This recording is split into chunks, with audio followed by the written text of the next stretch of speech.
Hi friends, நம்ம தர்பூசணி செடிக்கு செகண்ட் டைம் ஸ்ப்ரே பண்ண ஸ்டார்ட் பண்ணியாச்சு. ஆல்ரெடி ஃபஸ்ட்டு ஸ்ப்ரே பண்ணது வந்து ஒரு 15 நாளில் வந்து நம்ம ஸ்ப்ரே பண்ணியிருந்தோம். அப்போ வந்து செடி வந்து குட்டியாக இருந்துச்சு. அது வந்து பூச்சி தாக்கம் இருக்கக்கூடாதுன்றதுக்காக வந்து அந்த ஸ்ப்ரே பண்ணது.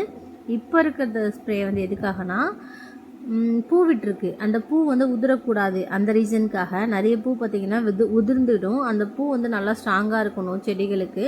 சேம் டைம் வந்து பூச்சி தாக்கம் கொஞ்சம் இருக்குது. அந்த பூச்சி தாக்கமும் இருக்கக்கூடாதுன்றதுக்காக தான் இவ்வளோ மருந்து.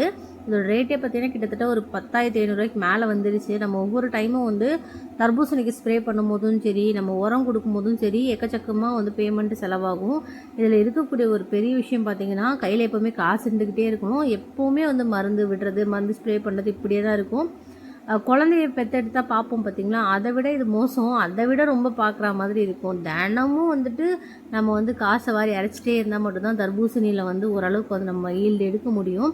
அதுவும் விலைவாசி விற்கிற நேரத்தில் பார்த்திங்கன்னா, அதை அப்படியே படுத்துட்டாலும் படுத்துரும். அந்த மாதிரி ரொம்ப வந்து ஒரு ரிஸ்க்கான ஒரு பயிர் தான். அதனால இது வந்து யாருமே அதிகமாக பண்ண மாட்டாங்க. நம்ம துணிஞ்சு பண்ணுறோன்னா நம்ம எல்லாத்தையும் ஏற்றுக்கிட்டு தான் பண்ணணும்.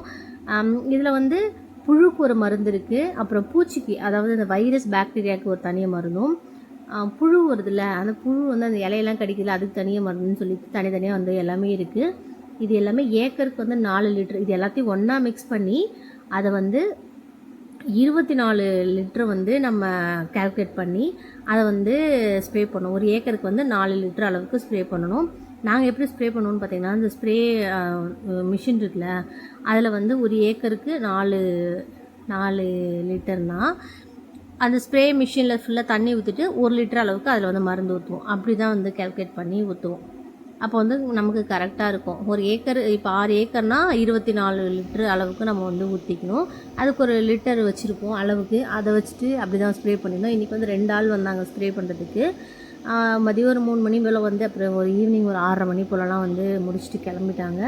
இப்போதைக்கு செடியில் பூ விட்டு பிஞ்சும் வர ஆரம்பிச்சிருச்சு. ரொம்ப சேஃப். இதுக்கப்புறம் வந்து அது மேலே நடக்கிறது கூட பார்த்து தான் நடக்கும். ஏன்னா பூ உதிர்ந்துடும், பிஞ்சு உதிர்ந்துரும்னு சொல்லிட்டு நிறைய ரிஸ்க்கான விஷயங்கள்லாம் இருக்குது.